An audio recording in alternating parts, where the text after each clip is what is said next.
Hey, good morning. This is Dr. Bill Williams in Atlanta, Georgia. We're bringing you the Influencers Podcast today, and we're rocking and rolling all day long. We have an exciting guest coming up named Nathan Abergel, and I want to introduce you to Nathan right now. Good morning, Nathan.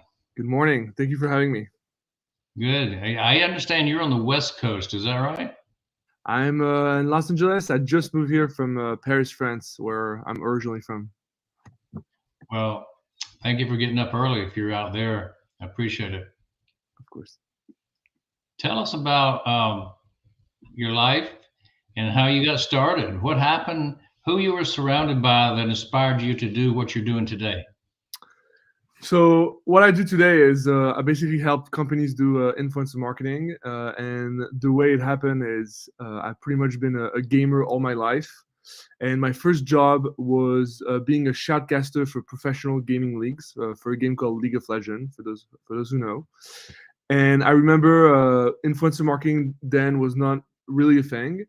But we had a problem internally. Like 80% of our audience had ad block. It's a gaming community, very tech savvy, etc. And we, as a company, couldn't sustain or make profit with monetizing just 20% of our audience. And it became very obvious that we needed to directly reach out to brands as influencers and exposed our audience and our metrics to them and hopefully sign deals directly with them and set up like content deals and how we could do like long-term partnerships and everything. And that whole world of influencer marketing, like creators on platforms and brands working hand to hand on partnership, really sparked a huge interest for me for this industry. So that I was very focused in gaming at the beginning of my career, and I've seen pretty much everything grow in Europe as well as in America. The first deals where contracts were written by me, for example, and I guess yeah, my gaming background really got me into this world, and I've never looked back. And I've been super passionate about building campaigns involving creators with the right brands, or vice versa. And I guess today I'm here.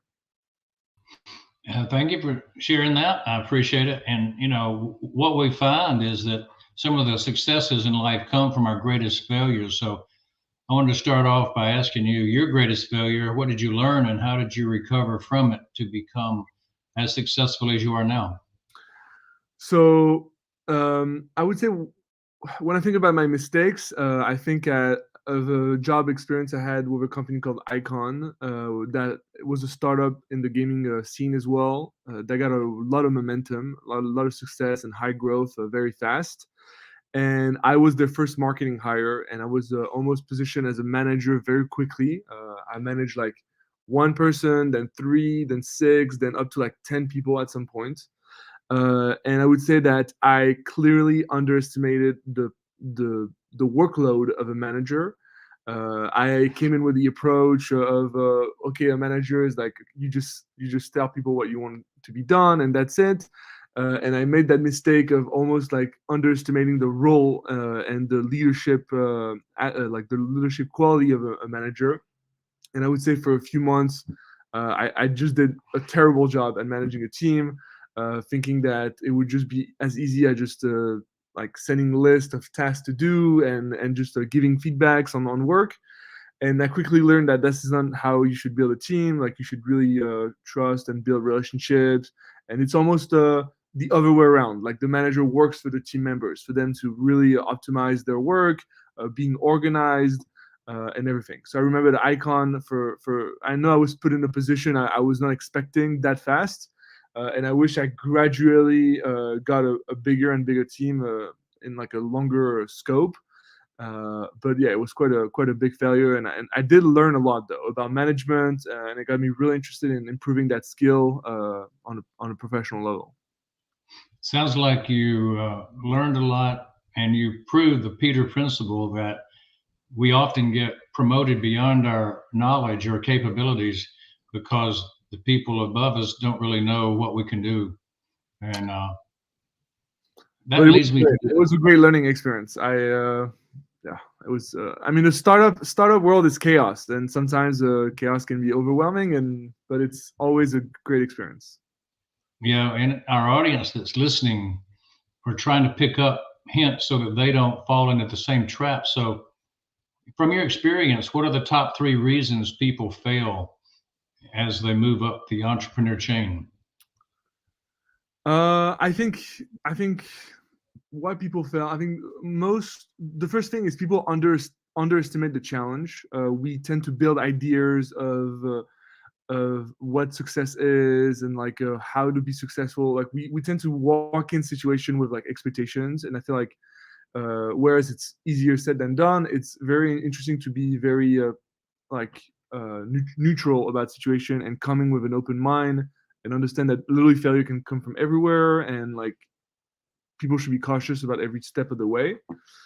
Um, the second thing is I feel like people are not they're not like data driven. I feel like a lot of ways to measure success is being data driven and understand like progress, and whatever metric it is, like whether you're in sales and marketing and PR or whatever the case may be. I feel like people are tend to not be data driven, so they don't really understand like other people's success and how it's measured, and they're just like scattering around very randomly. So I think it's why some people fail. And the third reason is, I would say, organization. That's something I've learned, especially with my past clients, is a lot of companies are just not organized. And when you're not organized, you really cannot set yourself for success. It's like when, I don't know, our parents told us to clean our rooms when we were a kid. There was a reason for that.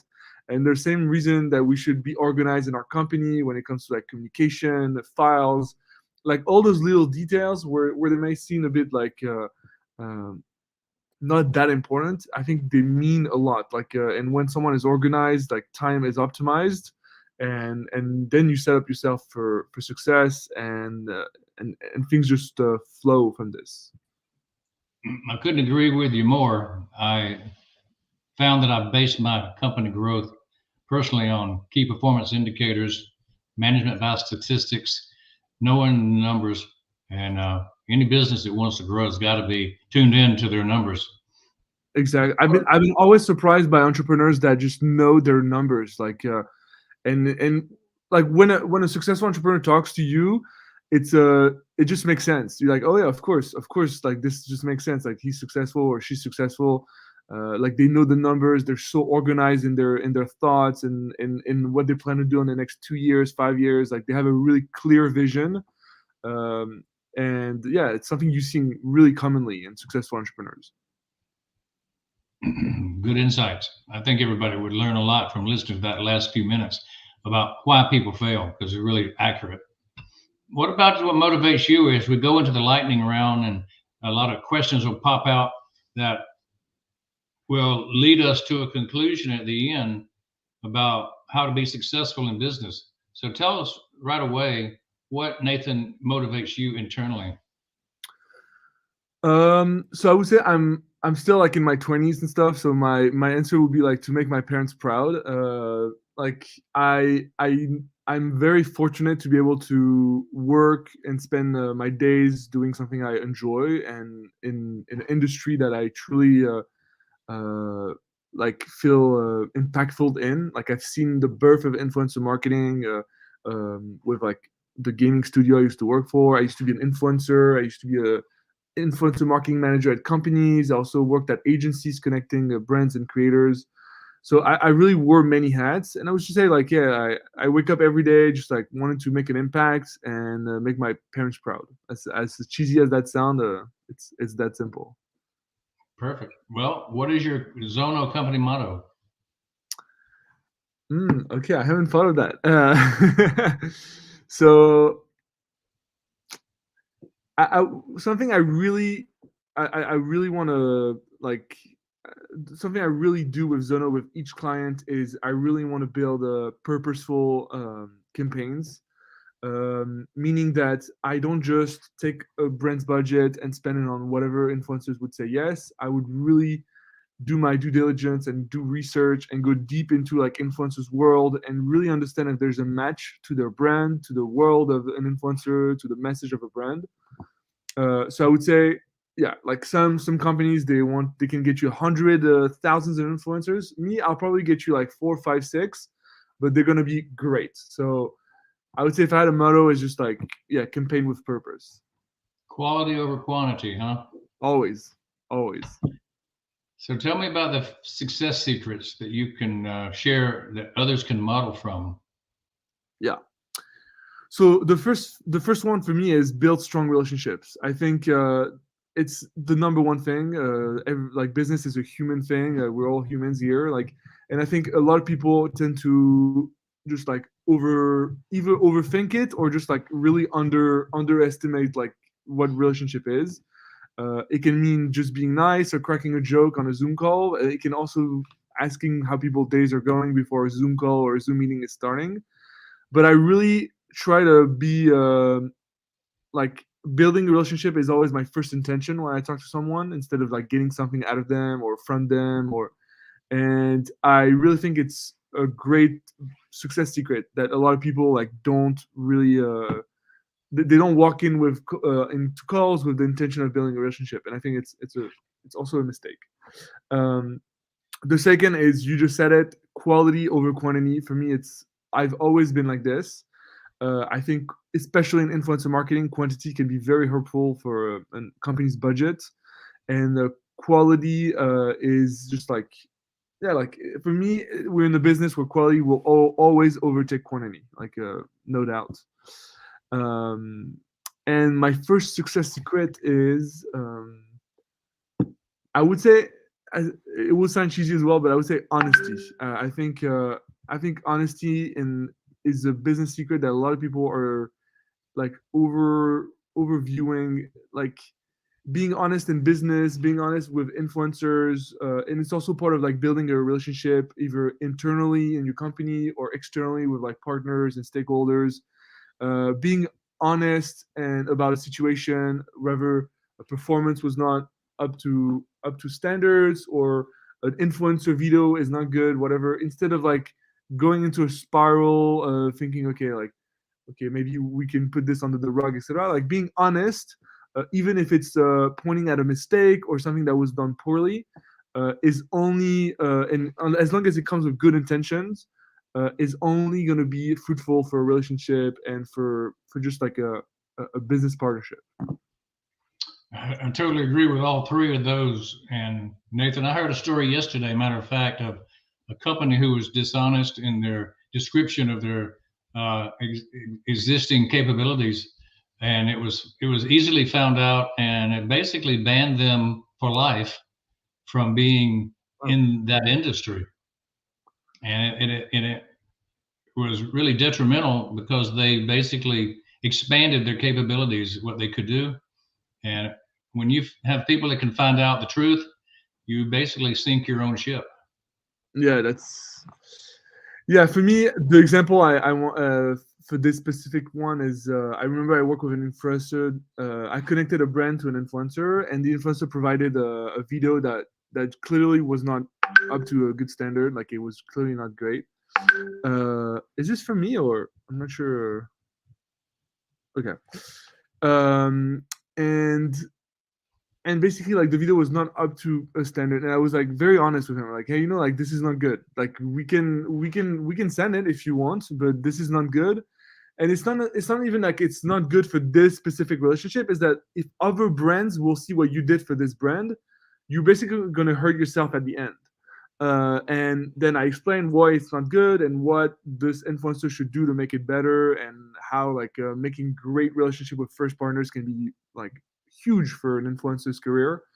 Um, and just like, yeah, and he appreciated the honesty. I think people really appreciate people that are honest, even if sometimes it's brutally honest. As long as it comes with good intention, like I only had the best intentions for the influencer and for the partnership with the brand. uh, People would really be good receivers, and most likely will listen to your advice. Absolutely. Share that tough love. It benefits people sometimes. Tell us who your ideal client is and why they should buy from you. um, I think that I think there's a lot of people doing what I do, like influencer marketing and helping brands connect with creators. I think that you should come to me if you want someone that would go the extra mile to finding you the perfect match, whether it's for a one-time campaign or you're looking for like ambassadors, like really like a 6 months partnership with creators, etc. I will go above and beyond to find the creators that match your brand and that would be a perfect fit. And yeah, I think that's how I operate. Like I would take a lot of time headhunting. I spend a lot of time on every platform out there, um, looking for new talents, looking for like how a brands could fit into a creative story. And yeah, that's I think what I've been thriving for the past few years. Yeah, you pretty much described how you find them. You go out and search for them. Where are they found mostly? So I would say so that's actually a good tip if you're in my industry. I would look at companies. So just a backstory. I've really rarely worked for a company that had a marketing team. So I've always been a first marketing guy for a lot of companies.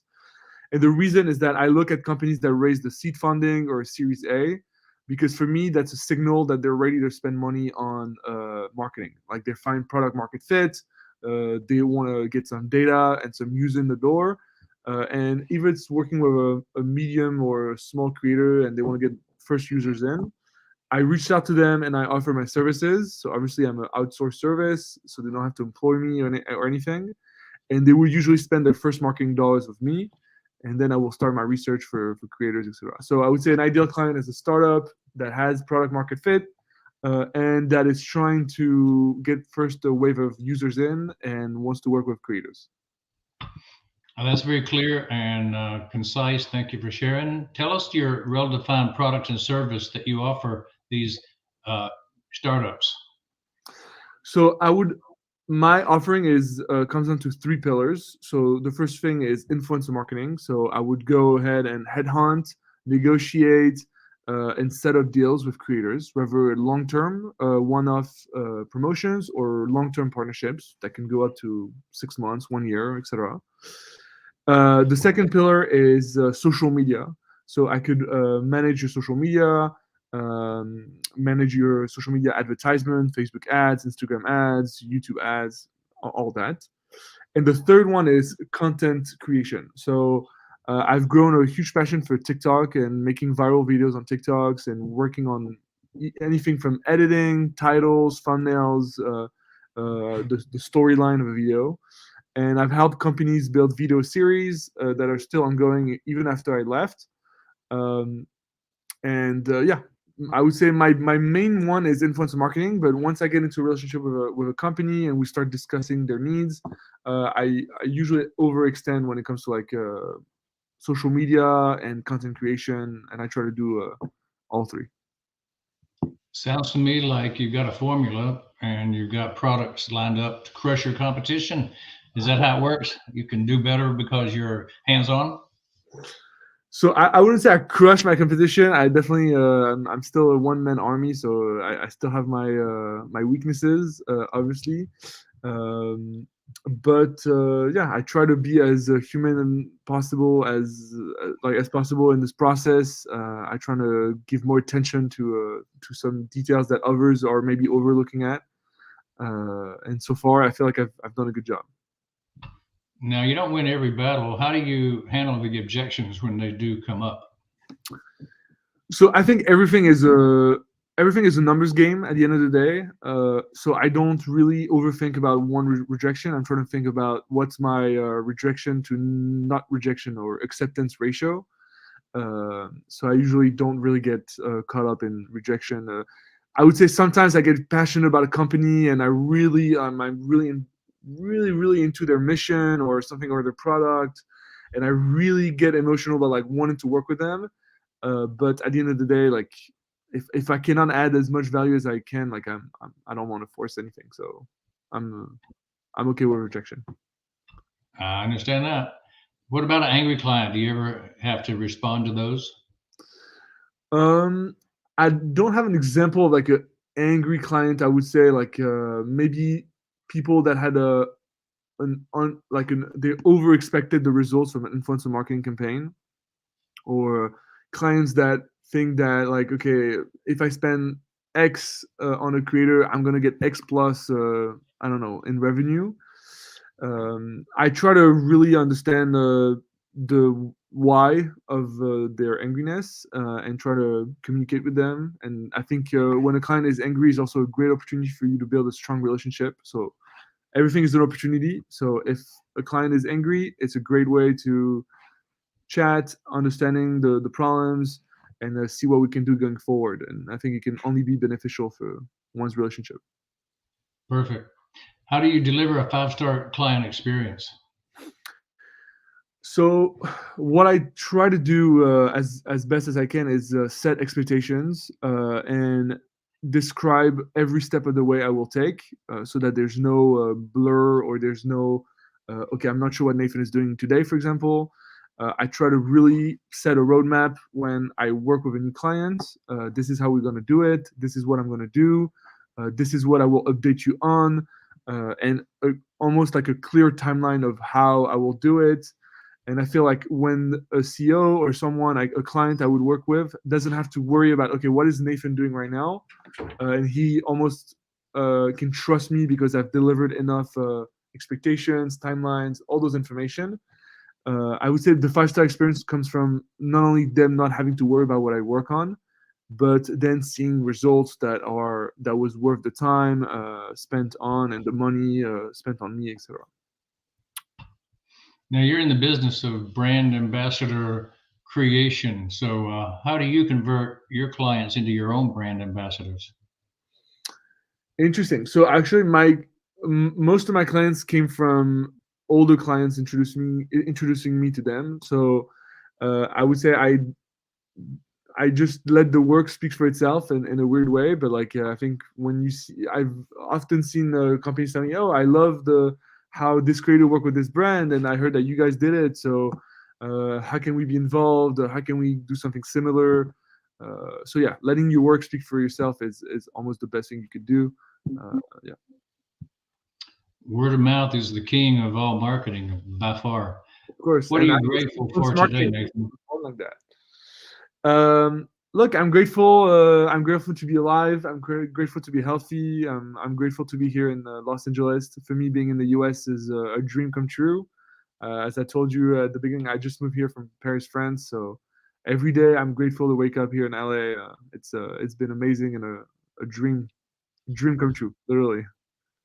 The American dream, live and well. Yeah, still ongoing, still ongoing. How do you start your day? So I go honestly, I'm a guy that goes straight to the shower. Otherwise, I'll never wake up. So I just get out of bed and like down the hall to the shower, and then I just get some morning tea or like a very light breakfast, and then I just get to work. That's it. And do you have a grand plan to achieve your goal?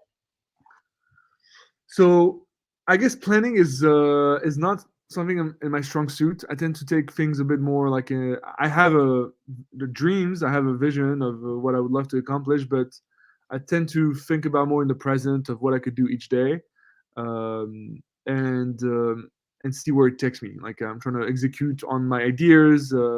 I'm a huge like thinker. I love to walk and think and stuff, and I always try to execute on all my ideas, and hopefully it leads me to wherever my dream wants to go. How do you overcome a challenge and the things that life throws at you? So I think that I'm a huge believer that whatever challenge is in front of you was meant for you. I believe that there's never a situation where you have a challenge that was not fit for you, and I think a challenge, just like in a video game, if it's in front of you, it means that you can beat it somehow. Like you have the weapons and you have the abilities to do it. Um, so I take it as almost as a game. I think about it, the like uh, like what's in front of me, and with a calm mind, without being agitated. I think there's a first step of just calming the situation, like analyzing it with a very neutral mind, and then just making decisions. And I think it's a great way to practice as well, making decisions in your life. As I gone a bit older in my 20s, I understood the importance of making decisions, and I think each challenge should be an opportunity to make a decision and stick to it. So tell me about what advice you would give your younger self. I mean, you say you just passed 20 not long ago, but before you moved to the US, you were thinking about your next phase of life. What advice would you give yourself? So for me, I would say it's take more risks. Taking risks has been something that I wish I've done much younger, my 20s, even earlier than that. Um, just because the understanding that each challenge, each challenge in front of you is really suited to you, um, and it's something like, okay, maybe taking risky decisions could have made me more prone to like successful situations or more interesting stories to tell on podcasts, for example. I would say, yeah, taking risk is something I wish I'd done younger, and it's still something I thrive to do. I'm trying to understand, okay, like what could be the risk of doing this, and what could be the reward if I take that risk. And I've gone to choose the safe option a bit too much, I would say, in my 20s, early 20s. One of my early mentors, speaking of the next question of who's your living mentor, one of my early mentors said, if you've got it made, why risk it?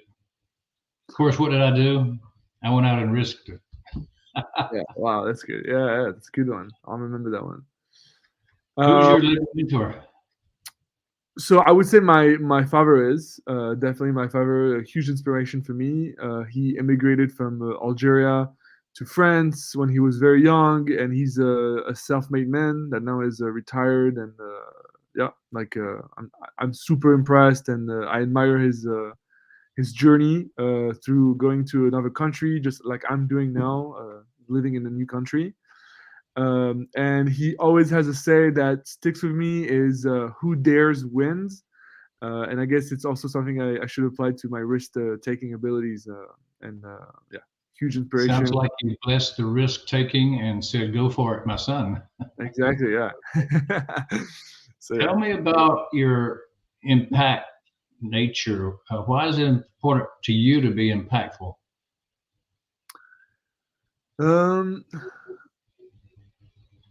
so I would say like if you're not trying to be impactful, it means that maybe you're not in a place where you truly care. I think it's a sense of care, more of like I'm trying to make an impact, or more impact than the guy next door or whatever. I think the want of being impactful comes from a care of a company or an industry that you care for, that you want to see grow and become something bigger. I remember being a huge advocate of influencer marketing at the very beginning, um, and just like I wanted to be impactful in that industry because I truly, genuinely cared. Like I really cared about creators making a living from their awesome content.